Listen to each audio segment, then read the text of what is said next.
bohong. Aku hanya memikirkan satu peraturan penting. Kenapa kau lakukan hari ini kalau kau bisa melakukannya besok? Few moments later.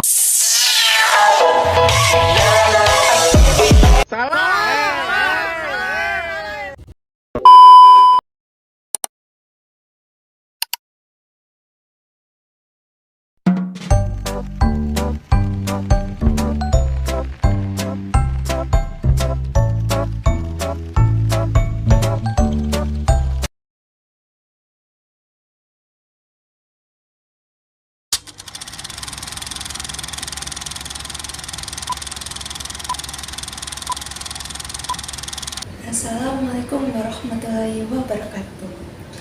Bismillahirrahmanirrahim. Wassalatu wassalamu ala asrofil anbiya'i wal mursalin wa ala alihi wa sahbihi ajmain, amma ba'd. Pertama-tama mari kita mengucap kalimat tahmid alhamdulillahirabbil alamin, karena berkat taufik dan hidayahnya kita masih diberikan kesehatan, kelancaran dan umur yang panjang.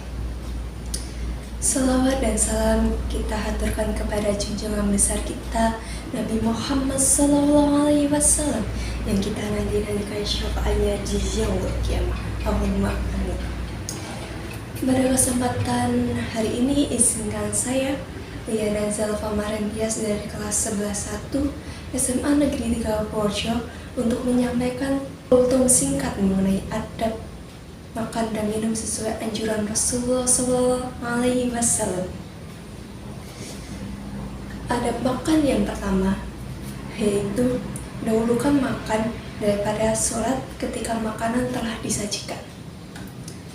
Ketika makanan telah disajikan, telah dihidangkan, kemudian iqomah sholat telah dikumandangkan, maka dahulilah makan.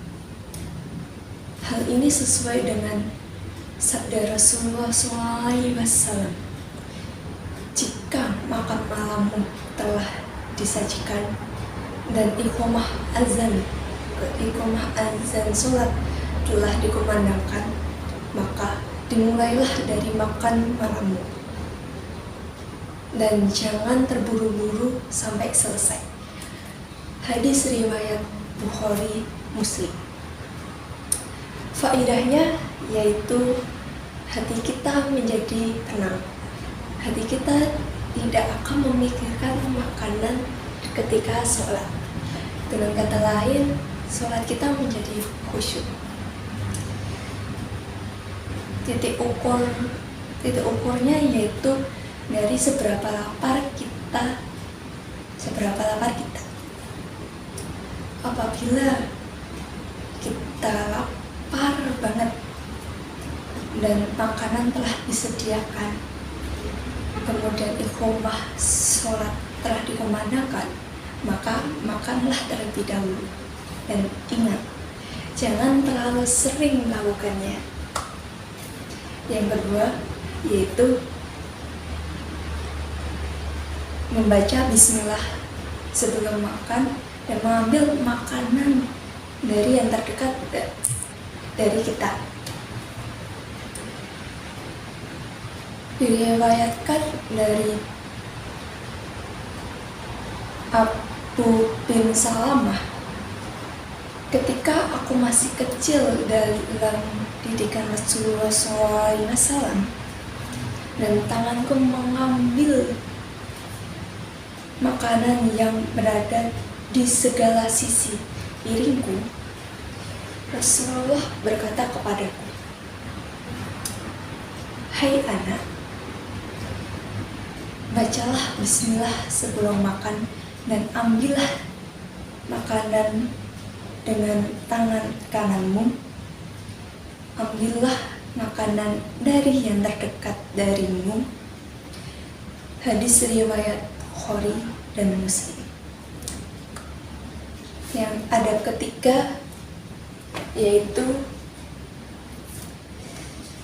jangan makan makanan yang berlebihan maupun kekurangan.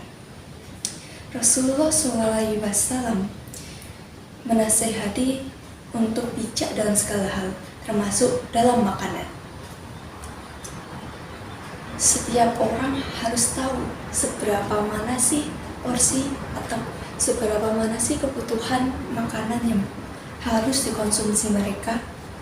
Jangan sampai mereka kelebihan maupun kekurangan.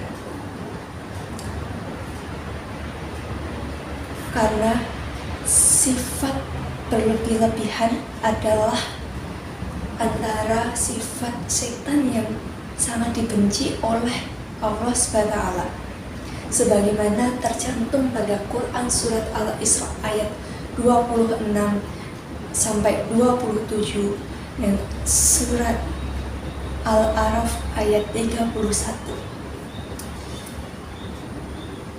Sifat berlebihan itu juga merupakan sifat atau ciri orang-orang kafir. Sebagaimana sabda Rasulullah SAW, orang mukmin makan dengan 1 lamu, orang kafir makan dengan 7 lamu. Hadis riwayat Bukhari dan Muslim. Jadi janganlah kita berlebih-lebihan dalam makan. Makan seperlunya kita saja, tapi janganlah kita kekurangan. Kita harus menentukan seberapa mana sih porsi kita. Demikian kultum yang dapat saya sampaikan. Apabila ada perkataan yang kurang berkenan di hati, saya mohon maaf yang besar-besarnya. Saya harap dengan kultum ini bisa memberikan manfaat pada saya sendiri maupun para penonton nantinya. Wabillahi taufiq wa hidayah. Wassalamualaikum warahmatullahi wabarakatuh.